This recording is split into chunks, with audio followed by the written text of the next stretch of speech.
व्याख्यानामध्ये मी आपणा सर्वांचे मनापासून स्वागत करते। या व्याख्यानाचे वक्ते मूर्तिशास्त्राचे अभ्यासक आणि पुरातत्व शास्त्रज्ञ डॉक्टर गो ब देगलूरकर आहेत। सर्वप्रथम मी सरांचे मनापासून स्वागत करते। मीमांसा फाउंडेशन फॉर इंडिक स्टडीज ही संस्था भारत, भारतीय इतिहास, भारतीय ज्ञान परंपरा, समाज, संस्कृती आणि मूल्यव्यवस्था या सगळ्याचा अभ्यास करणारी संस्था आहे। गेली अनेक शतकं भारतीय इतिहास आणि भारतीय समाज अनेक वर्ष वृद्धिंगत होत गेला आहे आणि विकसित होत गेलेला आहे। वेगवेगळ्या स्थित्यंतरांचा, मग ती सामाजिक असोत, राजकीय असोत, सांस्कृतिक असोत, या सगळ्याचा आपल्याला परिणाम तत्कालीन समाजावरती घडलेला दिसतो आणि त्यातूनच आत्ताचं भारतीय समाजमन हे आपल्याला घडलेलं दिसतं। या सगळ्याचा अभ्यास विज्ञान, दर्शन, इतिहास आणि संभाषण या 4 स्तंभांखाली करण्याचा प्रयत्न मीमांसा फाउंडेशनतर्फे केला जातो। हा अभ्यास भारतीय परिप्रेक्ष्यातून व्हावा यासाठी आपण विविध लेख, लेखमाला, मुलाखती, व्याख्यानं, त्याचप्रमाणे महाविद्यालयीन आणि पदव्युत्तर विद्यार्थ्यांसाठी आणि संशोधकांसाठी वेगवेगळे अभ्यासवर्ग आणि इंटर्नशिप्स असे उपक्रमही राबवत असतो। या उपक्रमांची सविस्तर माहिती आपल्याला www.bharatmeemamsa.com यावरती घेता येईल। भारतीय समाजाचा एकंदर अभ्यास केला तर भारतातली सांस्कृतिक विविधता हे त्याचे व्यवच्छेदक असं लक्षण ठरतं। पदोपदी आपल्याला भारतीय सांस्कृतिक वैभवाचं दर्शन मिळतं। मग आज हेतू हिमाचल असो की द्वारका ते पुरी असो। याचबरोबर भारताला देश म्हणून एकत्रित ठेवणारी, जोडणारी अशी सांस्कृतिक एकात्मताही आपल्याला पाहायला मिळते। आणि ही एकात्मता आपल्याला ज्ञान परंपरांमधून, सणवारांमधून, उत्सवांमधून, वेगवेगळ्या प्रतीकांमधून आणि त्याचप्रमाणे वास्तूंमधूनही जपल्याचे दिसून येते। आणि मंदिर ही एक अशी वास्तू आहे हे याचं उत्तम उदाहरण ठरू शकते। एकंदर भारत पाहिला तर मंदिर ही वास्तू आपल्याला सगळीकडे दिसते। जणू काही मंदिरांचं जाळं भारतभर विणलेलं आपल्याला पाहायला मिळतं। विणलेलं अशासाठी की प्रत्येक गावठाण्यात आपल्याला मंदिर दिसतं आणि त्या गावगाड्याचं केंद्र हे मंदिर झालेलं आपल्याला पाहायला मिळतं। अशी ही इतिहासातली दिमाखदार वास्तू आणि तिने जपलेलं सांस्कृतिक वैभव हा आपला आजचा व्याख्यानाचा विषय। आणि या विषयावरती प्रकाश टाकण्याकरता आपल्याला डॉक्टर गोबम देगलूरकर सरांसारखी अधिकारी व्यक्ती आज लाभलेली आहे। सरांचा मी सर्वप्रथम परिचय करून देते। सर मराठवाड्यातील परमभागवत देगलूरकर घराण्यामध्ये जन्माला आले। इतिहास आणि पुरातत्व शास्त्र हे विषय घेऊन त्यांनी आपले पुढील शिक्षण घेतले आणि कल्चरल हिस्ट्री ऑफ मराठवाडा या विषयामध्ये विद्यावाचस्पती ही पदवी त्यांनी संपादित केली। पुढे उस्मानिया आणि नागपूर विद्यापीठामध्ये त्यांनी अध्यापन केले आणि 1993 पर्यंत Deccan college post graduate and research institute अभिमत विद्यापीठ इथे त्यांनी अध्यापनही केले। पुढे डेक्कन कॉलेजमध्ये ते कुलगुरूही होते।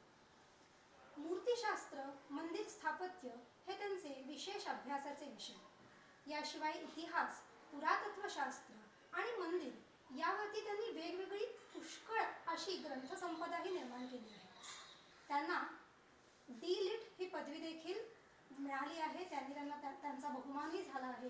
याशिवाय विद्याव्यास पुरस्कार, इतिहासाचार्य नर फाटक पुरस्कार, तसेच छत्रपती प्रतिष्ठानचा जिजामाता विद्वत गौरव पुरस्कार यासारख्या अनेक पुरस्कारांनी त्यांना सन्मानित केलं आहे। माझ्या सकट आपण सगळेच श्रोते त्यांना ऐकण्यासाठी उत्सुक आहे, त्यामुळे आता मी फारसा वेळ घेणार नाही। सरांनी या व्याख्यानासाठी सर्वप्रथम होकार दिल्याबद्दल त्यांचे मी मनापासून आभार मानते आणि हा छानसा एक योग जुळून आला याबद्दल आनंदही व्यक्त करते। धन्यवाद सर। भारताच्या सांस्कृतिक जीवनाचा विचार करताना आपल्याला मंदिर स्थापत्य आणि मूर्तिशास्त्र यांचा विचार करणं अगदी आवश्यक असतं। किंबहुना भारतीय संस्कृतीचं ते व्यवच्छेदक लक्षण आहे। मी हे आशा करता सांगतो आपल्याला की जगामध्ये अनेक देशात फार फार पूर्वी मंदिरही होते, मूर्ती होत्या, पण आता त्या देशातून मंदिरं पाहायला मिळत नाहीत, मूर्तींचा मागमूस मिळत नाही. उदाहरण घ्यायचं झालं तर आपल्याला इजिप्तचं घेता येईल. इजिप्तला अगदी प्रारंभीच्या काळामध्ये एक अशी संस्कृती होती की ज्या संस्कृतीने मंदिरं निर्माण केलेली होती, मूर्ती होत्या. पण मग इसवी सनाच्या 3ऱ्या-4थ्या शतकामध्ये ख्रिश्चनांनी इजिप्तवर हल्ले केले आणि इजिप्तची संस्कृती ढवळून काढली. 8व्या-9व्या शतकामध्ये मुसलमान धर्म तिथे गेला, इस्लाम धर्म, आणि त्यांनी त्या संस्कृतीचं पुरेपूर वाटोळं करून टाकलं. त्यामुळं तिथं मूर्ती मंदिरं आपल्याला मिळत नाही. पण एक फार गमतीचा इतिहास आपल्याला असं सांगतो की अमेरिकन मंडळींनी अस्वान दाम तयार करण्याकरता म्हणून इजिप्तला खूप मदत केलेली होती. तेव्हा त्या बाजूला उत्खनन करत असताना काही मंदिरं मिळाली. त्यातलं एक मंदिर त्यांनी अमेरिकेला कृतज्ञतेच्या पोटी दिलं भेट म्हणून. ते आता न्यूयॉर्कच्या मेट्रोपॉलिटन म्युझियममध्ये आहे. मी स्वतः पाहिलेलं आहे. तात्पर्य सांगायचं असं की तिकडेही मंदिरं होती, ग्रीसमध्ये होती, इटलीत होती, बाबिलोनिया, मेसोपोटेमिया हे त्या काळच्या प्राचीन देशांमध्ये तर होतीच होती मंदिरं. आता ती कुठेही पाहायला मिळत नाही. म्हणून मग भारतीय संस्कृतीचं वैभव आपल्याला मूर्ती आणि मंदिराच्या द्वारे दाखवता येतं. झालं असं की सुधारणा, ज्याला सिव्हिलायझेशन आपण म्हणतो, किंवा कल्चर ज्याला संस्कृती म्हणतो, तर सिव्हिलायझेशनची प्रगती, वाढ, विकास हा सगळ्या देशात तुम्हाला पाहायला मिळतो. कुठल्या देशात कमी असेल, कोणत्या देशात अधिक प्रमाणात असेल. काही देश खूपच प्रगत असतील, काही देश अप्रगत असतील, पण प्रगती तिथे आहेच आहे. संस्कृतीचा विचार करताना भारतीय संस्कृती आणि इतर देशांच्या संस्कृतीमध्ये फरक काय?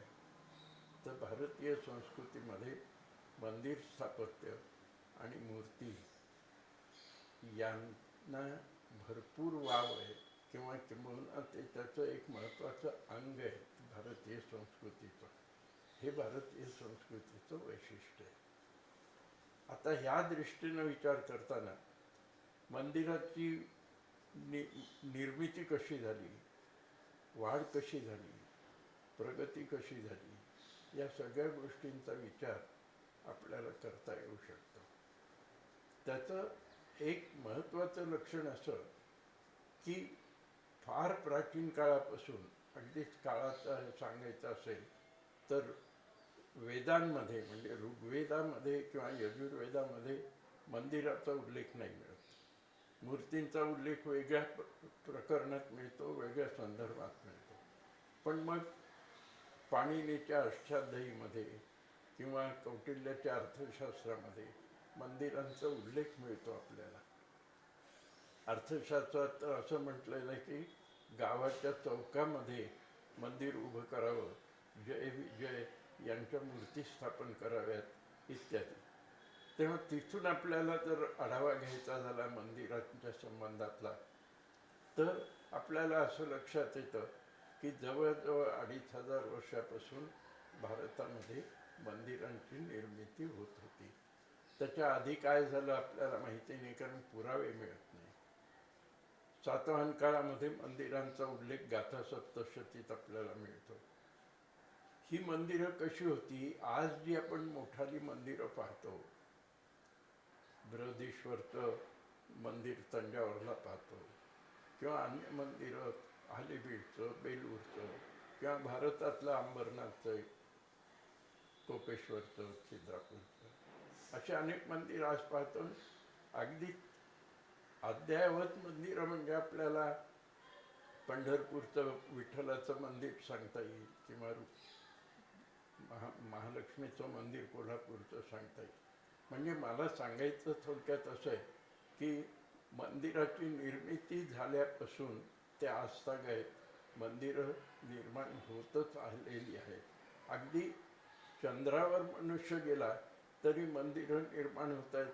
हे आत्ताच्या 24 जानेवारी जे प्रभू रामचंद्राचं मंदिर निर्माण होतं आहे अयोध्येला आणि प्रतिष्ठापना होते तिथपर्यंतचा आढावा आपल्याला घेता येऊ शकतो. याचा सगळ्याचा अर्थ असा की मंदिर हा भारतीय संस्कृतीचा श्वास आहे, भारतीय संस्कृतीचा प्राण आहे. त्यांच्या विचारात त्यांना न घेतल्याशिवाय आपलं काम सांस्कृतिकदृष्ट्या आढावा घेता येणार नाही.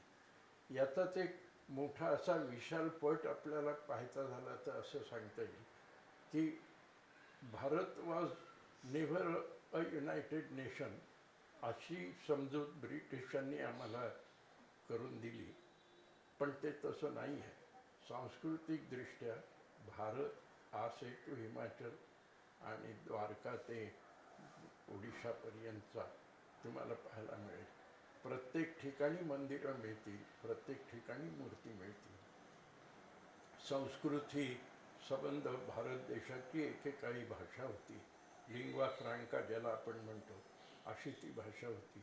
आजही तुम्ही कुठेही जा, संस्कृत जाणणारी माणसं कमी दिसतील तुम्हाला त्या त्या भागात, पण त्या भागात संस्कृत जाणणारी माणसं थोडी का होईना असतातच. याचा अर्थ असा की भाषेच्या दृष्टीनं, सांस्कृतिक दृष्टीनं आपल्याला भारत एकच होता आणि एकच आहे याची कल्पना येऊ शकते. आणि मंदिर आणि मूर्ती हे तर त्याचं व्यवच्छेदक लक्षणच आहे. मी आपल्याला बोललो त्याचं कारण एक आपल्याला सांगतो की तुम्ही हिमालयात गेलात, उत्तरेकडच्या कोणत्याही भागात गेलात तर शिव म्हणजे काय, विष्णू म्हणजे काय हे जसं तिथेही लोकांना कळतं, तसं इकडे दक्षिणेकडे गेलात आणि भारतात कुठेही हिंडलात तरी शिवाची मंदिरं तुम्हाला दिसतील. शिव महादेवाचं महत्त्व तुम्हाला कळेल. तिथे महाशिवरात्रीचे उत्सव होत असतात. या सगळ्या गोष्टीचा विचार केला तर मंदिर हे भारतीय जीवनामध्ये एक अविभाज्य असं अंग आहे हे आपल्या लक्षात येईल. आता याची सुरुवात कशी झाली? आज जी मंदिरं आपण पाहतो त्याच्यावरनं विचार आपल्याला नाही करता येत, पण अगदी सुरुवातीला असं एक आपल्याला लक्षात येतं की यज्ञ होत असत वैदिक संस्कृतीमध्ये. त्याच्याकरता होम हवन करण्याकरता म्हणून यज्ञवेदी तयार केली जात असे. शिक्षण देण्याकरता, अध्यात्मात्म ज्ञान देण्याकरता म्हणून दीक्षाभूमी केलेली असे. गवताची आणि बांबूच्या साह्यानं केलेली एक खोली असायची. या सगळ्याचा परिणाम असा झाला की अगदी सुरुवातीला जे मंदिर तयार झालं ते 3 फरशा अशा उभ्या केलेल्या आणि त्याच्यावर एक आडवी फरशी टाकलेली, असं मंदिराचं अगदी प्राथमिक स्वरूप आपल्याला दिसतं. पण मग 3ऱ्या-4थ्या शतकात तुम्ही आलात किंवा आणखी थोडं पुढे, म्हणजे मग एक ज्याला आपण आता खोली म्हणू अशा स्वरूपाचं मंदिर निर्माण झालं. तुरळक माणसं जात असतील, अधूनमधून जात असतील मंदिरात दर्शनाला म्हणून, पण पुढे संख्या जशी भक्तांची वाढायला लागली आणि मंदिर स्थापन करणाऱ्याची क्रयशक्ती वाढली तशी मंदिरं बाळसं धरून राहायला लागली. अगदी मी म्हणालो तसं एका खोलीचं चौकोनी खोली असणार, त्यात देवाची स्थापना असणार. पण मग भक्त वाढले तेव्हा पुढे वरांडा बांधण्यात आला, ओवरी बांधण्यात आली आणि आणखी काळाच्या पुढे आपण आलो की मग मंडप तयार झाला. अशा रीतीनं बिनशिखराची मंदिरं सुरुवातीला होती आणि हळूहळू इसवी सनाच्या 7व्या-8व्या शतकापासून शिखराची निर्मिती व्हायला लागली मंदिरावर. त्यामुळं झालं असं की मंदिर हे इतर घरांपेक्षा उठून दिसणारी अशी वास्तू लोकांच्या लक्षात यायला लागली. तुम्ही दूरून कुठूनही खेड्याकडे चाललात म्हणजे खेडं आलं की तुम्हाला तिथे कुठेतरी एखादं देऊळ दिसेल, एखादं शिखर दिसेल देवळाचं. वेगळेपण इतर इमारतीपेक्षा, इतर वास्तूपेक्षा मंदिराला असं वेगळेपण आलं. हे एकदम झालं असेल काय असं नाही. तुम्ही जर ऐहोळीला गेलात कर्नाटकामध्ये तर तुमच्या असं लक्षात येईल की देवळाला बरीचशी देवळं बिन शिखराची आहेत, पण एक दोन देवळं अशी आहेत की ज्याला आपण शिखराची निर्मिती होते असं तुम्हाला दिसेल. त्याला आम्ही एम्ब्रो गोपुरम असं म्हणतो. म्हणजे बाळ शिखर, लहानसं शिखर बांधण्यात आलं आधी सुरुवातीला, मग पुढे मोठमोठी शिखरं व्हायला लागली. आता बृहदीश्वराचं मंदिर जर तुम्ही पाहिलं तंजावरचं तर 13 मजली आणि जवळजवळ 210 फूट उंचीचं असं ते शिखर तुम्हाला पाहायला मिळेल. ते 12व्या शतकाचं आहे. म्हणजे 12व्या शतकापर्यंत मंदिराच्या शिखरांच्या निर्मितीमध्ये एवढी प्रगती झाली असं लक्षात येईल. कशा करता ही मंदिरं बांधली आणि तिचा विकास होत गेला त्या संस्थेचा. तो अशासाठी की सगळ्या समाजाला बांधून ठेवणार अशी ती वास्तू झाली. म्हणजे तिथे बांधकाम करणारी माणसं त्यांचा उपयोग होतच असणार, तर मंदिर निर्मिती व्हायची आहे. पांथस्थाला आसरा देण्याकरता मंदिरं आहेत. म्हाताऱ्या माणसांना उसंत मिळावी म्हणून तिथं मंदिरं आहेत. भक्तांना देवाप्रती प्रार्थना करण्याकरताची म्हणून मंदिरं आहेत. कलाकारांना आपल्या कलांची प्रस्तुती करण्याकरताची मंदिरं आहेत. मंदिराच्या अनेक भागांमध्ये तुम्ही जर पाहिलं तर असं लक्षात येईल की सभामंडप आहे. त्या सभामंडपामध्ये एक गोल अशी थोडीशी उठावदार अशी एक बांधकामाची व्यवस्था केलेली आहे.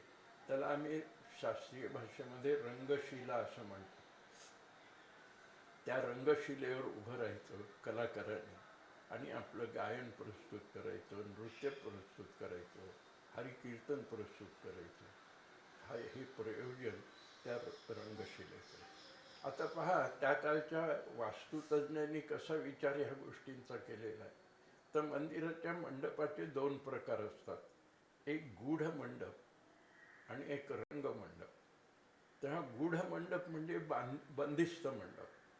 तिथे या रंगशिलेवर जे काही होत असेल ते फक्त त्या गूढ मंडपात बसलेल्या लोकांना पाहता येत असेल, ऐकता येत असेल.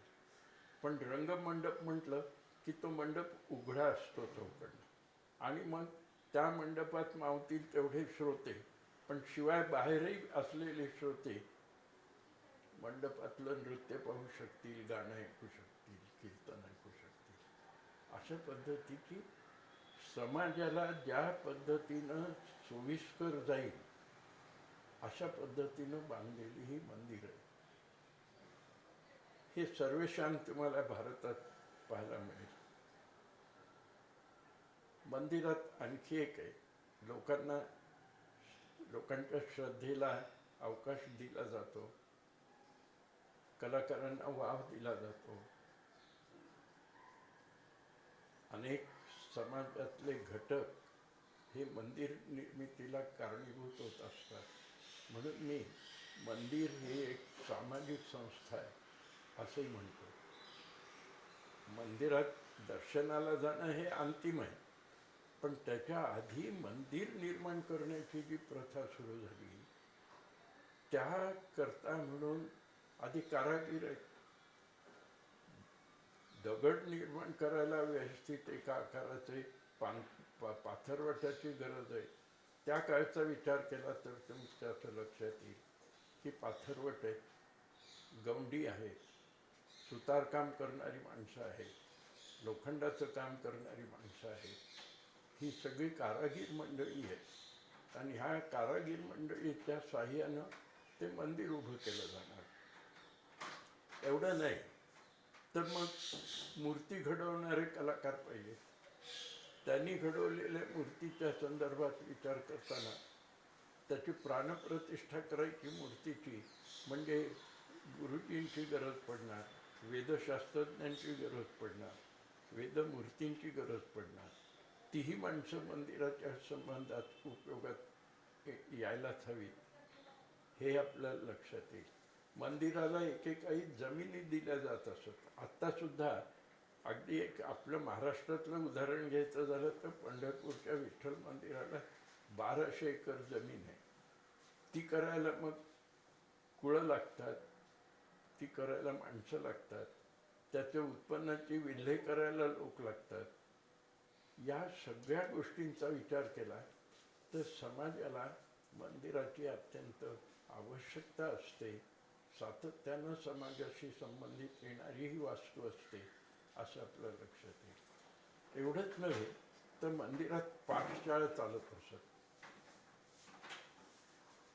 त्या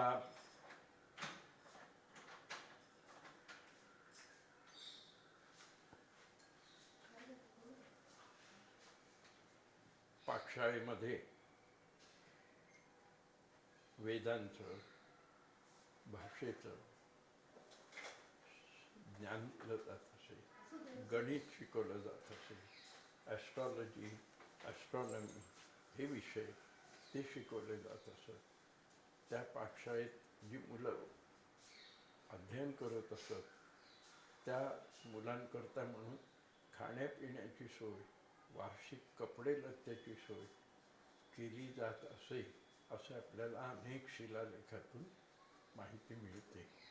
त्याला घटिकास्थान म्हणजे हायस्कूलपर्यंत शिक्षण समजा, मग महाघटिकास्थान अशी नावं आलेली आहेत. मंदिराला देणग्या दिलेल्यांची नावं आणि देणग्यांचं स्वरूप आपल्याला त्या शिलालेखातनं कळतं. आणि विशेष म्हणजे मंदिर हे सामाजिक व्यवस्थेचं कसं उपयोगी पडणारी वास्तू आहे हे दाखवायचं तर मंदिराभोवती बाजार भरत असे, जो आजही खेड्यापाड्यातल्या मंदिरात भरत असतो हे आपल्याला दिसतं. तुळशीबागेत सुद्धा बाजार भरतो हे आपल्या लक्षात येईल. कारण मंदिरात दर्शनाला लोक गेले की त्यांना आजूबाजूला काही वस्तू घ्यायच्या असतील तर तिथं आपापसात त्याची सोय होते. बाजार खेड्यापाड्यातनं भाज्या येतात त्या बाजारातच तुम्हाला मिळतील. एवढ्याने नाही हा विषय संपत, तर वस्तूंचा विनिमय जसा तिथं होत असतो तसा विचारांचा विनिमय होत असतो. माणसं जमली की आपापसात काही बोलणं होतं. खेड्यात काय चाललंय, या खेड्यात काय चाललंय, त्या समाजात काय चाललंय, या गोष्टींचा विचार व्हायला लागतो. आणि समाजाच्या केंद्रस्थानी जी वास्तू असते ती मंदिर वास्तू असते. आता ही मी मगा म्हणालो तसं वाढत गेली, याचा विकास होत गेला. या विकासामुळं मंदिर वास्तू ठळकपणे दिसायला लागली. ज्या प्रांतात मंदिराची निर्मिती झाली त्या प्रांतातल्या दगडांचा उपयोग मंदिर निर्मिती करता झाला हे स्पष्टच आहे. पण शिखरांच्या पद्धती बदलल्या. उत्तरेकडची शिखरं, ज्याला आम्ही नागर पद्धतीचं शिखर म्हणतो, अशी शिखरं मंदिरावर आली. ती अशी सुळक्यासारखी आकाशात जाऊन भिडतात की काय अशी वाटणारी असतात. उंचच उंच असतात आणि सरळ उभ्या रेषांची केलेली असतात, ज्याला आम्ही रहपग, कोनपग अशी नावं दिलेली आहेत शास्त्रीय पद्धतीनं. त्या शिखरांच्यावरनं, शिखराला जेव्हा तुम्ही खजुराला पाहाल किंवा मोढेराला पाहाल, काश्मीरमध्ये पाहाल, तर त्या शिखराला उपशिखर असतात. त्याला आम्ही उरुशृंग असं म्हणतो. तर एक शिखर असं उंच, त्याच्या छातीवर एक शिखर, त्याच्या छातीवर एक शिखर, त्याच्या छातीवर एक शिखर, लहान लहान होत जाणारी अशी शिखरं चारी बाजूनं त्याला असतात. त्याला उरुशृंग म्हणतात. मग ते उरुशृंग किती आहेत, त्याच्यावरनं मंदिर किती मोठं आहे याची कल्पना येऊ शकते. आणि अगदी वर याला आमलक म्हणतात. म्हणजे आवळ्यासारखी एक गोल चकती ती त्या शिखरावर ठेवली जाते, त्या उभ्या पट्ट्यांच्या शिखरावर, आणि त्याच्यावर मग कळस असतो. तर ही झाली नागर पद्धतीची ठेवण. तुम्ही आता दक्षिणेत गेलात की तिथे द्राविड पद्धतीची शिखरं आहेत. द्राविड शिखर ज्याला आम्ही म्हणतो, त्या शिखरांची रचना आडवी असते. म्हणजे एका मजल्यावर दुसरा मजला, तिसरा मजला, लहान लहान निमुळते होत जाणारे असे मजले असतात. त्यांच्या मधल्या भागामध्ये शाल नावाची, म्हणजे झोपडीच्या छतांसारखी एक रचना असते. बाजूला कूट, म्हणजे लहान लहान शिखरं असतात, देवळं असतात. अशा पद्धतीनं एक भूमी, दोन भूमी, तीन भूमी. मग आम्ही म्हणतो की सप्तभूमीचं शिखर आहे, म्हणजे त्यातल्या त्यात बऱ्यापैकी उंच आहे. नवभूमीचं शिखर आहे, म्हणजे आणखी उंच शिखर आहे. मी मघा सांगितलं तसं बृहदीश्वर मंदिराचं शिखर जे आहे ते 13 मजल्यांचं आहे. त्याच्यावरची जी, आता इथे फरक पहा, उत्तर भागातली म्हणजे नागर पद्धतीची जी शिखरं आहेत त्याला आमलक असतं, आणि द्राविड पद्धतीच्या शिखरावर स्तूपिका असते. स्तूपिका म्हणजे लहान स्तूप असं आपण म्हणू. तर त्या बृहदीश्वर मंदिराची स्तूपिका ही 3 टन वजनाचा एकच दगड असलेली, त्यातनं निर्माण केलेली ती स्तूपिका आहे. आणि आश्चर्य म्हणजे 40 किलोमीटरच्या परिघामध्ये तुम्हाला तो दगड मिळत नाही आजही. म्हणजे त्या काळी तितक्या लांबून तो दगड आणला, त्याची स्तूपिका तयार केली, आणि 13 मजल्यावर जाऊन ती स्तूपिका ठेवली गेली.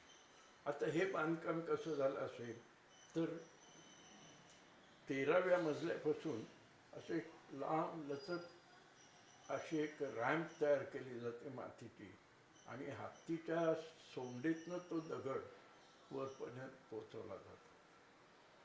ह्या देवळाचं वैशिष्ट्य असं, म्हणजे इतिहास असा सांगतात की ती स्तूपिका ठेवताना थोडी बॅलन्स थोडा चुकला, पण तो उचलता येत नाही. जसं पत्त्यांचे बंगले करतो आपण, 4-5 बंगले बांधून झाले की एक मजला पडला की सगळे मजले पडत येतात, तसं होऊ शकतं. मग काय करायचं, तर तो तसाच ठेवला. आता पाहू म्हणाले, जे व्हायचं ते होईल.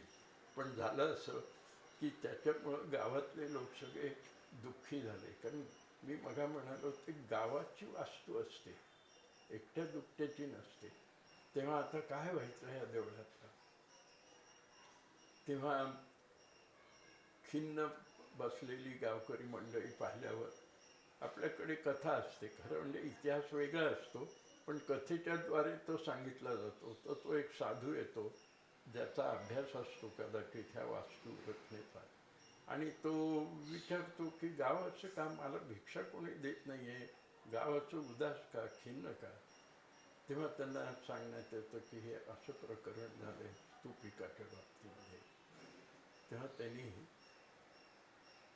त्या देवळाच्या विशिष्ट अंतरावर एक भिंत बांधायला सांगितली,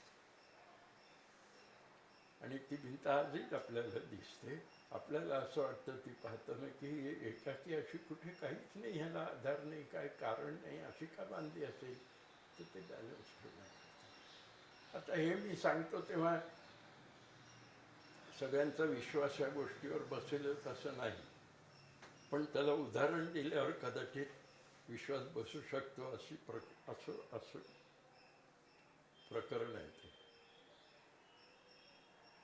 इटलीला जे मोठं ठिकाण आहे, पॉम्पे,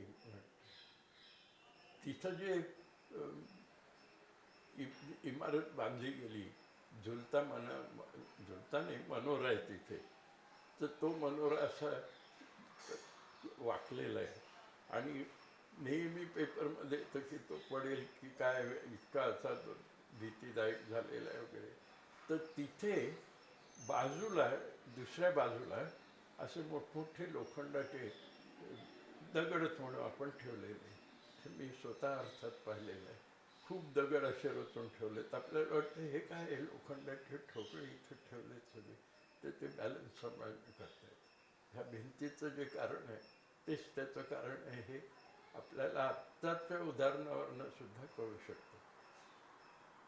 तर त्याची रचना, द्राविड पद्धती रचना अशी असते असं मी आपल्याला सांगितलं.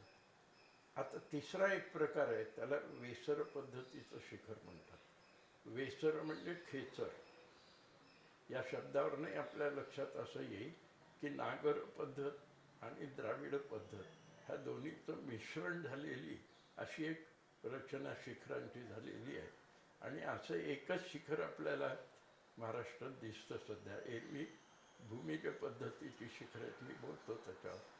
तर ती जी वेसर पद्धतीचं जे शिखर आहे ते कोल्हापूरच्या अंबाबाईला 3 गाभार आहेत. तेव्हा डावीकडचा महाकालीचं जे गाभार आहे त्याच्यावरचं जे शिखर आहे ते वेसर पद्धतीचं शिखर आहे. बाकीची 2 शिखरं आहेत ती पडलीत आता, पण म्हणजे नवीन बांधली पुन्हा. मूळ नागर पद्धतीचं जे भूमिज पद्धतीचं जे शिखर होतं त्या देवळाचं ते आता नाही. पण इथं वेसर पद्धतीच्या शिखराची कल्पना तुम्हाला बरोबर येऊ शकते. म्हणजे काय असतं तर ह्या उभ्या पट्ट्या असतात किंवा द्राविडच्या आडव्या पट्ट्या असतात, असं काही नसतं. ते शिखरं साधारण गोलच असतात. पट्ट्या कुठे तुम्हाला दिसणार नाही किंवा भूमी दिसणार नाही, अशा पद्धतीचं असतं. आणखी एक पद्धत आहे ज्याला फणसणं अशी पद्धत म्हणतात शिखरांची. म्हणजे फक्त पायऱ्या पायऱ्या करून लहान लहान होत जाणाऱ्या पायऱ्या त्याचं शिखर असतं. ही देवळं नेहमी लहान असतात. ती खूपदा स्मारकाच्या करता केलेली असतात किंवा खेड्यापाड्यामध्ये पटकन देऊळ बांधायचं असेल, फारसं संपत्ती नसेल तर अशा पद्धतीचं शिखर केलेलं असतं. तर या शिखरावरनं मला सांगायचं हे की या शिखरावरनं आपल्याला काळ कळतो मंदिरांचा आणि त्याच्याबरोबर प्रांत कळतो मंदिराचा. आता पहा, ओडिशामध्ये, राजपुतान्यामध्ये, खजुराहोला, गुजरातीमध्ये नागर पद्धतीची शिखरं तुम्हाला दिसतील. म्हणजे मी तुम्हाला जे सांगितलं की आवळ्यासारखा जो भाग असतो, आमलक त्याला म्हणतात, ते व्यवच्छेदक लक्षण नागर पद्धतीच्या शिखरांचं. तशीच शिखरं ह्या सगळ्या प्रांतामध्ये तुम्हाला दिसतील, राज्यामध्ये दिसतील. महाराष्ट्रातही अशी दिसतात की नाही? महाराष्ट्रातही अशी शिखरं दिसतात. तुम्ही कोणत्याही शिखर असलेल्या देवळाचं देऊळ पाहिलं म्हणजे आमलक असलेलं शिखर दिसतं. पण या महाराष्ट्रातल्या मंदिराच्या शिखराचं एक वेगळं लक्षण आहे, आणि ते म्हणजे त्या शिखराच्याच लहान लहान लहान प्रतिकृती अशा एकावर एक उंच बांधत गेलेले तुम्हाला दिसतील. एक लहान शिखर, त्याच्यावर लहान शिखर, त्याच्यावर लहान शिखर. त्या शिखराचे 4 भाग केले म्हणजे ह्या शिखरांच्या लहान लहान शिखरांच्या ओळी अशा वरपर्यंत गेलेल्या तुम्हाला दिसतील. याला म्हणायचं भूमिज शिखर.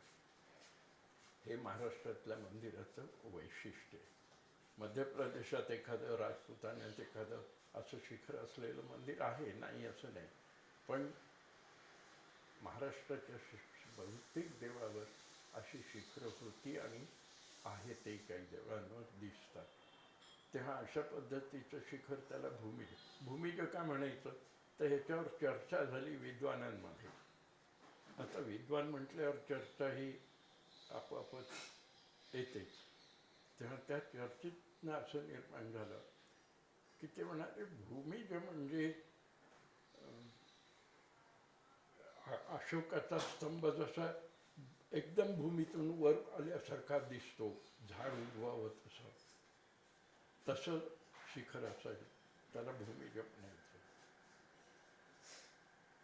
काही दिवस हे मान्य झालं. पण स्टेला क्रॅमरिश नावाच्या जर्मन विदुषीने, जी संस्कृत पंडिता होती, तिने सांगितलं असं नाही आहे. भूमिज म्हणजे एका भूमीतून दुसरी भूमी जिथं निर्माण होते. म्हणजे मी शिखरांची ओळ सांगितली तुम्हाला, एका पट्टीतून दुसरी, दुसरीतून तिसरी, त्याला भूमिज. भूमीतून जन्मणारी अशी शिखराची रचना, त्याला भूमिजा म्हणायचं. आणि महाराष्ट्रामध्ये बहुतेक सगळी देवळं जी प्राचीन काळी बांधलेली आणि ज्यांची शिखरं अस्तित्वात आहेत, अशी सगळी देवळं पाहिली तर ती भूमिजा आहे.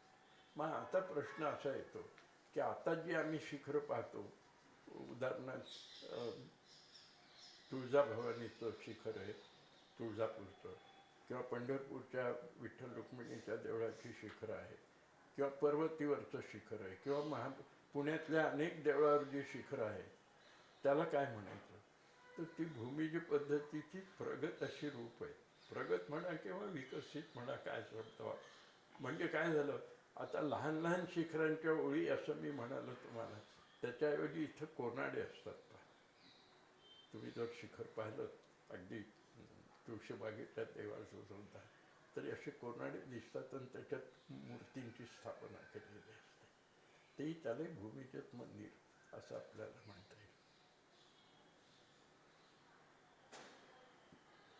स्टेला क्रामरिसचं म्हणणं असं, मी स्टेला क्रामरिसचं उदाहरण अशा करता सांगतोय आपल्याला की या बाईने, जर्मन बाई ही कलकत्ता विद्यापीठामध्ये संस्कृत शिकवत असे, त्यामुळे संस्कृत ग्रंथांचा तिचा खूप मोठा अभ्यास होता. तिने त्या ग्रंथाच्या आधाराने 2 खंडामध्ये द हिंदू टेम्पल नावाचं पुस्तक, ग्रंथच निर्माण केला. आणि ती बाई असं म्हणते की मंदिराचा कुठलाही भाग हा विनाकारण बांधलेला नाही, प्रत्येकाला काहीतरी अर्थ असतो. तो अर्थ आपण जर समजून घेतला तर मंदिराचं वैभव आपल्याला कळू शकतं. आता उदाहरणार्थ, आपण सभामंडपातून अंतराळात गेलो आणि मग गाभाऱ्यात गेलो. ते गाभाऱ्याच्या दाराशी आपण उभे राहिलेलो असलो म्हणजे आपल्या असं लक्षात येतं की ती चौकट खूप शिल्पांनी चांगली सुशोभित केलेली आहे. त्याची ज्या उभ्या पट्ट्या असतात त्या दरवाजाच्या दाराच्या, त्याला आम्ही शाखा म्हणतो, म्हणजे द्वारशाखा. इंग्रजीत त्याला जाम असं म्हणतो, JAMB. तर त्या द्वारशाखा 5 असतील तर ते नंदनी प्रकारचं देऊळ झालं, द्वारशाखा झाली. 9 असतील तर त्याला आणखी एक नाव आपल्याला पाहायला मिळेल, सुभगा असं नाव असतं. तर अशा पद्धतीची मंदिराच्या रचनांची नावंसुद्धा आपल्याला ग्रंथातनं मिळतात. हा एक भाग झाला. त्या मंदिराच्या त्या शाखांवर जी शिल्पाकृती असते त्याची वेगवेगळी नावं आहेत. त्याच्यावरनं त्या शाखाला, म्हणजे आता उदाहरणार्थ एखाद्या शाखेवर गण असतील तर गणशाखा म्हणून, एखाद्या शाखेवर लहान लहान वादकांच्या मूर्ती तयार केलेल्या असतील, कोरलेल्या असतील तर त्याला वाद्यवृंद शाखा म्हणायचं. अशा पद्धतीच्या शाखा असतात. किंवा सुरसुंदरीची शाखा, अशा शाखा असतात. पण त्याचं एक वैशिष्ट्य आपल्याला सांगतो. अंबेजोगाईला खोलेश्वर नावाचं एक मंदिर आहे. ते खरं म्हणजे विष्णूचं मंदिर आहे, पण त्याला आता गाभाऱ्यात मूर्ती नसल्यामुळं शिवलिंगाची स्थापना केली आणि त्याला शैव मंदिर असंच लोक म्हणतात. पण त्या शाखांवर सैनिकांची चित्र, शिल्प, हे अत्यंत दुर्मिळ असं उदाहरण आहे. आता सैनिकाची शिल्प असणं याच्या मागे एक भूमिका आहे ऐतिहासिक. काय झालं, खोलेश्वराचा एक मुलगा आहे, त्याचं नाव राम. तो युद्धात मारला गेला. तो मारला गेल्यामुळं त्याच्या बहिणीने त्याच्या स्मरणार्थ हे देऊळ बांधलं. तेव्हा तो युद्धात मारला गेला आहे हे गृहीत धरून तिने त्या सैनिकांची रचना त्या शाखांवर केलेली आहे. म्हणजे आपल्याला त्यातनं इतिहास कळला. आणि हे जे मी आपल्याला सांगतो हे शिलालेखात सगळं उद्धृत केलेलं आहे. कुठलीही गोष्ट आम्ही जेव्हा मंदिरावर सांगतो मंदिराच्या संबंधात किंवा मूर्तीच्या संबंधात, तेव्हा कुठलीही गोष्ट ना वदती, काय ना मूलं लिख्यते किंचित, तसं ना वदती, जे नाही ते सांगायचं नाही, त्याला पुरावा पाहिजे असतो. म्हणून मी आपल्याला सांगत होतो की देवळाच्या प्रत्येक गोष्टीमध्ये आपण विचार करायला पाहिजे. दुसरी गोष्ट, या शाखांच्या खाली द्वारपालाची योजना केलेली असते. ते कशा करतात? देवाचं रक्षण करण्याकरता असं समजूया का आपण? आता देव काय आपला इतका निशक्त का हो की त्याच्या रक्षणाकरता द्वारपालाची योजना पाहिजे, असं नाही. ते द्वारपाल अत्यंत जागरूक आहे. मैत्रायणी संहितेत त्याची वर्णन आली. त्याचं एक उदाहरण देतो म्हणजे आपल्या जास्त लक्षात येईल. वेरूळच्या कैलास लेण्याच्या वरच्या भागामध्ये ते मुख्य देऊळ तेच आहे. वर्धमानचं तिथं जे द्वारपाल आहे त्यातला एक द्वारपाल देवळात जाणाऱ्याकडे लक्ष देतो आणि दुसरा द्वारपाल देवळातून बाहेर येणाऱ्याकडे लक्ष देतो. आता तुमच्या लक्षात आलं द्वारपालांची भूमिका काय असते. हे द्वारपाल पावित्र्य, भक्ती, श्रद्धा घेऊन जाणारे आहेत का हे तो पाहतो.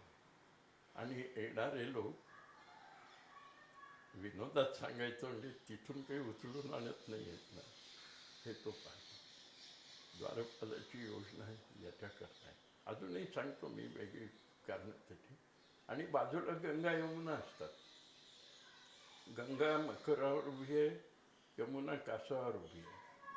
गंगा ही पावित्र्याची देवता आहे. आपल्याला माहिती आहे की काही पवित्र गोष्टी करायच्या झालं तर गंगा जलाचा उपयोग असतो. आणि यमुना ही भक्तीची देवता आहे. त्यामुळं मंदिरात जाणाऱ्या माणसाजवळ पावित्र्य आणि भक्ती पाहिजे. गाभाऱ्याच्या दारातच तुम्हाला तुमची परीक्षा घेतली जाते. आणि त्या गाभाऱ्याच्या ओट्याला, ज्याला आपण उंबरठा म्हणतो, त्या उंबरठ्यावर कीर्तिमुखाची योजना केलेली आहे. राक्षसी मुख आपल्याला वाटतात, असे डोळे वटारलेले, जीभ बाहेर काढलेले. त्या कीर्तिमुखांचं वैशिष्ट्य असं, त्यांचं उद्योग काय, त्यांचं कर्म काय, तर संसार तापामधनं अनेक पापं करून जाणारा मनुष्य आता मंदिरात जाणार आहे, तर त्याच्या पापाचं काय आहे, तर तो कीर्तिमुख ती पापं खाऊन टाकतो आणि मग तो भक्त मंदिरात जातो. अशी ही सगळी मंदिराच्या रचनेची संकल्पना आहे.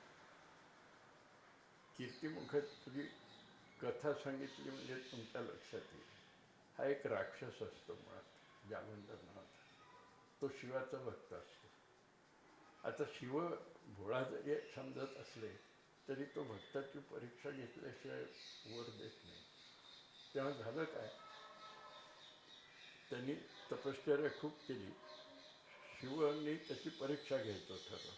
शिव म्हणाला की तुला खायला आहे. आता कुणालाही म्हणजे पाय खाईल, मांड्या खाईल, शरीर खाईल, तोंडाने तोंड खाता येत नाही. त्यामुळं त्याचं तोंड त्याला कीर्ती प्राप्त झाली, म्हणून त्याला कीर्तिमुख म्हणे. आणि ह्या सगळ्या ज्या गोष्टी आपण पाहतो ही रूपक आहेत सगळी, ती समजून घ्यायला पाहिजे. मग अशा रीतीनं तुम्ही पापविरहित झालात म्हणजे तुम्ही मंदिरात जायला योग्य झाला. आता मंदिर म्हणजे विशेषतः गाभारा हा अंधारा असतो. पूर्वी असं होतं. आता लोक असं म्हणतात की उजेड पाहिजे, मग ट्यूब्स बसवल्या आणि बसवल्या. पण आपल्याला त्याचा अर्थ न कळल्यामुळं हे होतं. गाभाऱ्यात अंधार का, तर तुम्ही शब्दाकडनं जर विचार केला तर गर्भगृह म्हणतो आपण त्याला. म्हणजे तिथं गर्भाचं वास्तव्य असतं असं त्याचा अर्थ आहे. आणि त्या म्हणजे मग गर्भातनं जीव जन्माला येणार तेव्हा भक्त जेव्हा ह्या अशा पद्धतीनं म्हणजे पावित्र्य घेऊन शुद्धी करून घेऊन भक्तीबरोबर ठेवून जेव्हा देवळात जातो तेव्हा तो त्याचा पुनर्जन्म होत असतो. तो मूर्तीकडे पाहतो, आपल्यासारखीच ती मूर्ती त्याला दिसते. नाक, कान, डोळे, हात, पाय सगळे आपल्यासारखे आहेत हे त्याला जेव्हा कळतं. इतक्या उन्नत अवस्थेत तो गेल्यावर त्याच्या लक्षात येतं की सोहम, अरे हा मीच आहे. आता सोहम म्हणजे तत्वमसी, आणि तत्वमसी त्याला हे कळलं की हा मीच आहे. म्हणजे माझ्यात आणि त्याच्यात फरक काय? अहम ब्रह्मास्मी, जीवो ब्रह्मैव नापरः. हे ज्ञान गाभाऱ्यात गेल्यावर त्याला होतं, आणि हे ज्ञान होणं म्हणजे त्याचा पुनर्जन्म होणं आहे. म्हणून त्या वास्तूला किंवा वास्तू घटकाला गाभारा असं म्हणतात, गर्भगृह असं म्हणतात. ह्या सगळ्या कल्पना अगदी सुरुवातीला होत्या का, जेव्हा मी 4 भिंतीची खोली करून मंदिर निर्माण झालं असं म्हणालो, त्या सुरुवातीपासूनच्या काळात ह्या कल्पना होत्या का? अर्थातच नसणार.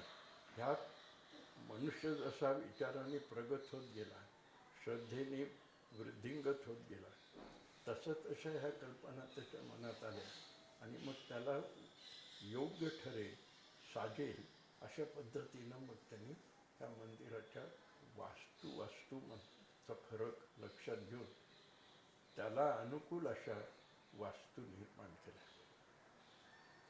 कुठली आता मंदिराचं सभामंडपाचं जेव्हा तुम्ही छत पाहाल तेव्हा जवळजवळ 15-20 प्रकारच्या छतांची नावं आहेत. त्याला सपाट छत असतं ते समतल वितान आम्ही म्हणतो. वितान म्हणजे छत, समतल वितान आपण म्हणतो. पण नारळाचा अर्धा भाग जसा असा ठेवला उपडा, म्हणजे ज्याला त्याला करोटक म्हणतात, तर तसं छत असेल तर त्याला करोटक वितानं म्हणतात. पण नुसतं एवढं नव्हे, तर त्या करोटक वितानामध्ये ज्या निरनिळ्या प्रकारच्या नक्षी केलेल्या असतात, त्याच्यावरनं त्यांची नाभिछंद, सभापद्म, सभावर्ग अशा पद्धतीची नावं बदलत जातात. आणि त्या ज्या गोल अशा रचना केलेल्या असतात छताच्या वितानाच्या, त्याची नावं आहेत वेगवेगळी. अगदी सुरुवातीची जी असते त्याला कर्णदर्दुरक असं म्हणतात, दुसरी असते ती तालू असं म्हणतात, तिसरी गजतालू म्हणतात. त्या मध्यातनं जी पेंडंट येतं बाहेर, त्या पेंडंटच्या भोवती जी कमळं काढलेली असतात त्याला एक आणखी वेगळंच नाव. अशा पद्धतीचं शिखराची रचना असते, छताची रचना असते. मी मग म्हणालो तसं 15-20 प्रकारचे असे छत आहेत गाभाऱ्याची आणि सभामंडपाची. आता आपण एक आणखी विचार असा करणार आहोत. आपल्यालाही माहीत आहे की मुसलमानी आक्रमणामुळं महाराष्ट्रातली काय भारतातली अनेक मंदिरं पाडली गेली. औरंगजेब महाराष्ट्रात आला तेव्हा जवळजवळ 3000 मंदिरं पाडली गेल्याचे उल्लेख आहे इतिहासामध्ये. काही मंदिरामध्ये गाभाऱ्यातली जी मूर्ती आहे ती हलवली गेली, गाभारे रीती होत. एक परभणी जिल्ह्यात एक मंदिर आहे धारासूर म्हणून, तिथं मी रीता गाभारा पाहिलेला आहे. पण 47-48 साली त्या गावकऱ्यांनी सिमेंटचं शिवलिंग तयार करून त्या गाभाऱ्यात ठेवलं होतं. आता मूर्ती झाली आहे. तर या मंदिराची ओळख व्हायची म्हणजे हे विष्णूचं मंदिर आहे का शिवाचं मंदिर आहे हे गाभाऱ्यातल्या ज्या मूर्ती असतात त्याच्यावरनं आपण ठरवणार, पण मूर्तीच नसेल तर तुम्ही कसे ठरवाल? किंवा शिवलिंग आहे पण मंदिर मुळात शिवाचं नाही आहे, हे कसं ठरवणार, कसं कळणार आपल्याला? त्याची काही लक्षणं आहेत. मी आत्ता मघा तुम्हाला द्वारशाखेवरचे द्वारपाल सांगितले. ते द्वारपाल जर वैष्णव असतील तर ते विष्णूचं मंदिर होतं मुळात. आता वैष्णव द्वारपाल कसे असतात तर शंख, चक्र, गदा त्यांच्या हातात असली पाहिजे. 4 हात असतात द्वारपालाला सुद्धा, कारण देवाचे द्वारपाल असतात. तर त्यांची ही असतात त्यांच्या हातात. आणि ललाटबिंबावर, म्हणजे ज्याला आपण गणेशपट्टी म्हणतो, त्याच्यावर जर गरुड असेल किंवा लक्ष्मी असेल आणि हे द्वारपाल वैष्णव असतील तर ते मंदिर नक्की विष्णूचं होतं आहे त्या काळामध्ये, हे आपल्याला कळतं. आणि शैव द्वारपाल असतील तर ते शिवाचं मंदिर होतं. आता शैव द्वारपालांच्या हातात काय आहे? त्रिशूल आहे, डमरू आहे किंवा त्रिशूल आणि नांग आहे. पण मेस पाहिजे, गदा पाहिजेच असते, कारण तो द्वारपाल आहे, तेव्हा गदाही असते. पण ही 2-3 लक्षणं पाहिली की तो शैव द्वारपाल आहे, म्हणजे शिवाचं मंदिर आहे. मी अशी महाराष्ट्रातली 20 मंदिरं काढली शोधून की ज्याच्यामध्ये, म्हणजे अभ्यासात ती आली, म्हणजे मी काही मुद्दाम शोधायला गेलो नाही, की ती मुळात विष्णूची मंदिर आहेत, पण आता तुम्ही गेलात तर ती शिवाची मंदिर आहेत. आणि हे ज्ञान ज्यांना नाही ना, अशा मोठमोठ्या इतिहासकारांनी ती मंदिरं शिवाचीच समजली. एक उदाहरण देतो, फार छान उदाहरण आहे. अजिंठ्याला जाताना थोडी वाकडी वाट करून अन्वं नावाचं एक गाव आहे. तिथे एक फार सुरेख 12व्या शतकातलं उत्तम देऊळ आहे. त्या देवळाची काही वैशिष्ट्य आहे. एक तर तो सभामंडप इतका सुरेख केलेला आहे, मध्ये खांब नाहीत कुठे, भोवताली असे गोल खांब रचलेले आहेत, छत अर्थात करटकरितांमध्ये. म्हणजे त्या मंडपामध्ये नृत्याला किंवा याला खूप मोठा वाव ठेवलेला आहे. गाभाऱ्यात शिवलिंग. त्यामुळं सेतू माधवराव पगडी काय, यजदानी काय किंवा अन्य लोक काय, त्या सगळ्यांनी त्याला शिवमंदिरच म्हटलं. पण आता तुम्हाला सांगतो, ह्या दाराच्या चौकटीचे द्वारपाल आहेत ते वैष्णव द्वारपाल आहेत. खरं म्हणजे एक द्वारपाल आहे तो, दोन्ही वैष्णव द्वारपाल आहेत, पण त्या एका द्वारपालाच्या डोक्यावर जो भाग येतो खांबाचा तिथं विष्णू आहे, आणि दुसऱ्या द्वारपालाच्या डोक्यावर एक तो लक्ष्मी आहे. लक्षात फरक ठेवायचा हे आहे. आणि मंदिराच्या भोवती तुम्ही जेव्हा प्रदक्षिणा घालता तेव्हा ती जी बाह्य भिंत असते गाभाऱ्याची, त्या बाह्य भिंतीला आम्ही मंडोवर म्हणतो. त्याच्या खालचा जो जंघा भाग असतो त्या भागावर सगळ्या लक्ष्मीच्या मूर्ती आहेत.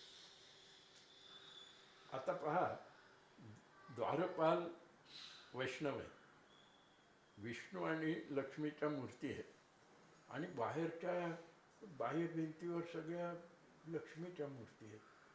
म्हणजे मंदिर कोणाचं असेल? ते विष्णूचं असणार. पण एक ठिकाणी वर लक्ष्मी आहे द्वारपालाच्या वरच्या डोक्यावर, आणि ह्या सगळ्या लक्ष्मीच्या मूर्ती आहेत. म्हणजे मुळात ते मंदिर लक्ष्मीचं असणार हे स्पष्ट आहे. आणि गावात आत्ताही एक जुनं मंदिर म्हणून दाखवतात, ते लक्ष्मीचंच आहे. याचा आणखी थोडा अभ्यास केला मूर्तिशास्त्राच्या दृष्टीनं, म्हणजे असं लक्षात येतं. आपण असं, आपल्याला माहिती आहे की केशव, नारायण, माधव, गोविंद, विष्णू, मधुसूदन ही 24 नाव आहेत, विष्णूचे विठोर. या विष्णूच्या 24 शक्ती आहेत. म्हणजे केशवाची कीर्ती आहे, नारायणाची कांती आहे, गोविंदाची तुष्टी आहे, मधुसूदनाची पुष्टी आहे, संकर्षणाची सरस्वती आहे. ह्या शक्ती आहेत, त्या शक्तींची ही रूप आहे. आता ही कशी ओळखायची? तर केशव तुम्ही कसं ओळखता? तर ज्याच्या हातामध्ये पद्म, शंख, चक्र आणि गदा असं प्रदक्षिणापथाने दक्षिणाधक्कर कर्माने तुम्ही ही 4 आयुधं पाहिली म्हणजे तो केशव झाला. पण ही आयुधं बदलत जातात आणि 4 आयुधांची किती प्रकाराने तुम्ही सांगड घालता? 24 प्रकाराने. म्हणून केशवाची 4 आयुधच असतात, पण क्रम बदलतो, नारायणाचा क्रम बदलतो. अशा पद्धतीनं ते क्रम बदललेल्या त्या मूर्ती आहेत लक्ष्मीच्या. म्हणून मग एक कार्तिक कीर्ती, कांती, तुष्टी, पुष्टी अशा प्रकाराने त्यांची नावं. आणि मी हे मुद्दाम आपल्याला उदाहरण दिलं त्याचं कारण असं की संपूर्ण भारतामध्ये विष्णूच्या शक्तीचं ज्ञानच कुणाला नव्हतं. कोणत्याही मूर्तिशास्त्राच्या पुस्तकात तुम्ही पाहिलं तर ह्या शक्तींची ओळख तुम्हाला मिळणार नाही, माहितीच नाही. पण मग मी आपल्याला म्हणालो की तुम्ही जेव्हा काही गोष्टी नव्याने आणता पुढे त्याला ग्रंथाचा आधार पाहिजे. आणि मग नारद संहिता, ईशान गुरुदेव पद्धती या सगळ्या ग्रंथात त्या 24 नावं आहेत शक्तींची, पण ती पाहता कुणाला न आल्यामुळं कुणाला ओळखताच आली नाही. तर हे एक वैशिष्ट्य महाराष्ट्राच्या मूर्तिशास्त्राचं आहे की अशा मूर्ती तुम्हाला कुठेही पाहायला मिळत नाही. हे एक वैभव आहे महाराष्ट्राचं. तर अशा पद्धतीनं मला वाटतं देवळाचा अभ्यास, मी म्हणालो की देवळांचा मानवी जीवनामध्ये सातत्याने उपयोग होत आलेला आहे. कशा प्रकाराने उपयोग झाला हे मी आत्तापर्यंत आपल्याला सांगितलं. देवळाकडे पाहण्याची दृष्टी कशी ते मी सांगितलं, आणि ती सामाजिक संस्था कशी होती, आणि त्याहीपेक्षा मूळ देऊळ ओळखण्याची काही लक्षणं असतात ती मी आपल्यासमोर मांडली. आता याच्यावरनं मला वाटतंय की आणखी अभ्यास मंदिराचा करता येऊ शकतो. निर्णय प्रकारचे मंदिरं आपल्याला पाहायला मिळतात. तसा अभ्यास करणं आवश्यक आहे. तो सगळ्यांनीच करावा. पण मुख्य मी देवळाच्या अभ्यासाकडे वळलो त्याचं एक दुसरं कारण असं की लोकांपर्यंत ह्याचं ज्ञान झालं पाहिजे. आणि खेड्यापाड्यातनं मंदिरांच्या ज्या दुरावस्था आपण पाहतो त्याची जाणीव, अवेअरनेस लोकांमध्ये वाढावा आणि मंदिरं पुन्हा सुस्थितीत ठेवण्याचा प्रयत्न व्हावा लोकांच्याकडनं. सरकार काही करील ते करील, पण प्रत्येक गोष्ट सरकारवर अवलंबून राहता येत नाही. आता सरकारचं चांगलं लक्ष या गोष्टीकडे गेलेलं आहे, पण लोकांच्या मधनं ही कामं कशी होतात त्याचं एक उदाहरण आपल्याला देतो. लातूरच्या जवळ एक 15-20 किलोमीटरवर किंवा थोडं जास्त अंतरावर पानगाव म्हणून एक ठिकाण आहे. मी जेव्हा त्या देवळाच्या अभ्यासाकरता 2-4दा गेलो तेव्हा असं लक्षात आलं की देवळाला लागूनच थोडी जागा सोडून 1-2 मजली इमारत झाली आहे. आणखी काही घरं बांधली आहेत, बाजूला शाळा आहे, मुलं खेळायला येऊन ते मंदिराच्या मूर्तीवर वगैरे तर देऊळ तर अत्यंत उत्तम आहे. सुरसुंदरी किती तिथे तुम्हाला वेगवेगळ्या पाहायला मिळतात. तेव्हा ह्या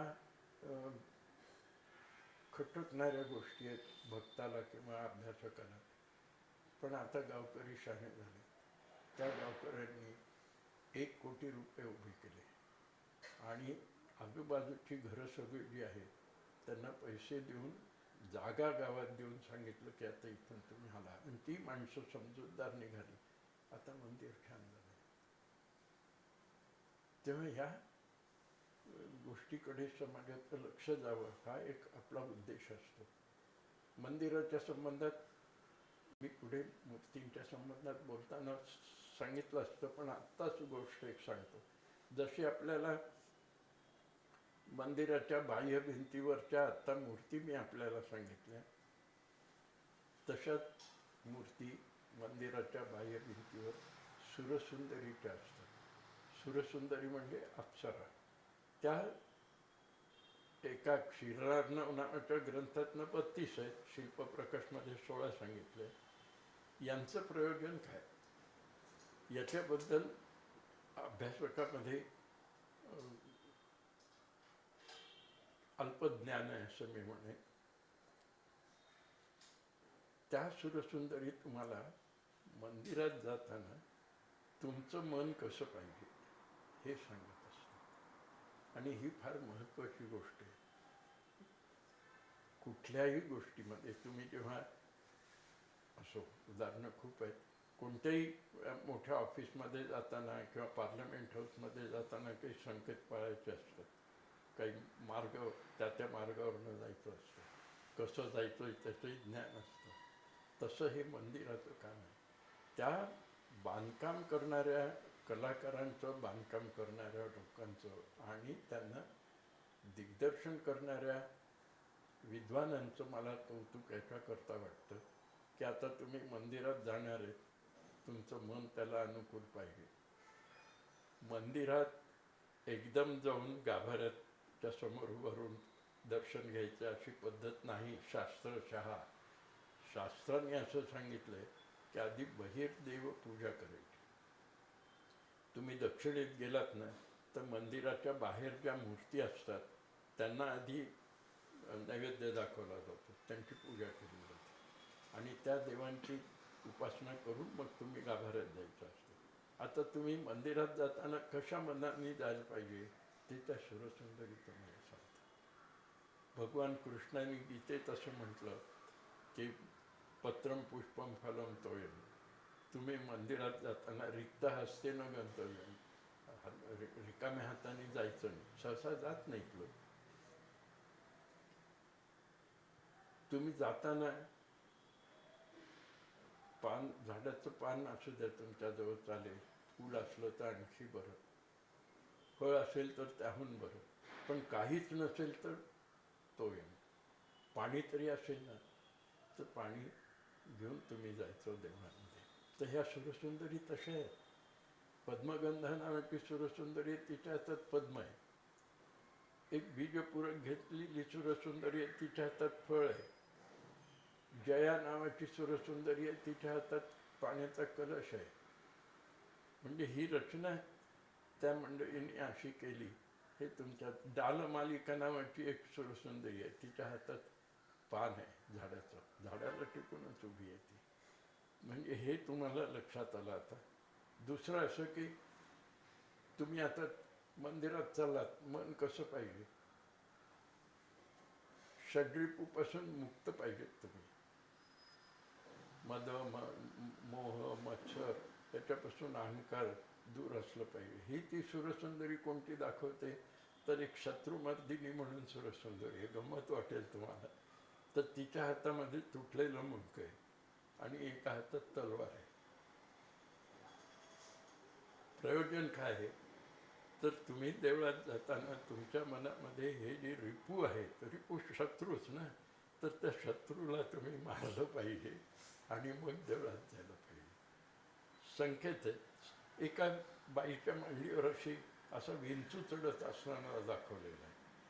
तर तिचं प्रयोजन काय तर आपल्याला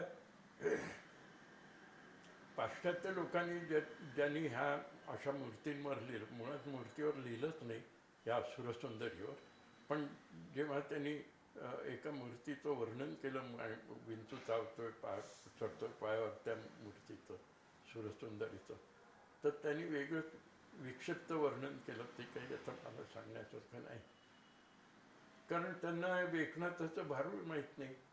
विंचू चावला काम क्रोध अंगाशाला, हे सगळ्या गोष्टी असे चढणारे आहेत, विश्वासास्पद आहेत. हे ती बाई तुम्हाला सांगते. एक शुभगामिनी नावाची सुरसुंदरी असते, ती पायातला काटा काढत असते. कशा करतात तर देवळात उभं राहून पायाचा काटा काढण्याचं काय कारण आहे तर तुम्ही हे जे विकार आहे हे काट्यासारखे उपटून टाकले पाहिजे, मग मंदिरात तुम्हाला जाते. अशा पद्धतीने बरं एकच गोष्ट अशी नाही हवं. अनेक सुरसुंदरी तेच सांगतात की काय असं आपल्याला वाटतं. काय एकदा सांगून आपल्याला कळतच नसतं ना. ज्ञानेश्वर माऊली एका गोष्टीला 5-7 उदाहरणं दिल्याशिवाय थांबत नाही, दृष्टांत दिल्याशिवाय थांबत नाही. ते तुमच्या मनात ठसलं पाहिजे, मुरलं पाहिजे. ह्या सुरसुंदरी ते काम करतात. आणि असं करून जेव्हा तुम्ही देवळात जाता गाभाऱ्याच्या समोर उभं राहता. गाभाऱ्याचं वैशिष्ट्य मी तुम्हाला सांगितलं. आता तुम्ही पवित्र झालात. आता तुम्ही गर्भगृहात गेलात, मूर्तीसमोर उभे राहिलात.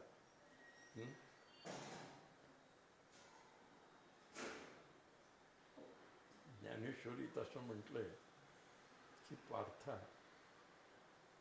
आता तू गाभाऱ्यात गेल्यावर अंतिम जो टप्पा आहे मोक्षाप्रती जाण्याचा, तो टप्पा तुला प्राप्त होईल. तो कोणता? सायुज्यता. तर सायुज्यता तुला प्राप्त झाली म्हणजे देव आणि भक्त हे वेगळे नाही, हे तुझ्या लक्षात येईल. इथपर्यंत आपण देवळाचा अभ्यास केला. समाजाला जर अशा पद्धतीनं देवळाचं ज्ञान झालं तर मला वाटतं देवळं पडू न देण्याची ते लोक दक्ष राहतील, काळजी घेतील, पडलेली देवळांची पुन्हा निर्मिती करतील आणि देव सुरक्षित ठेवतील.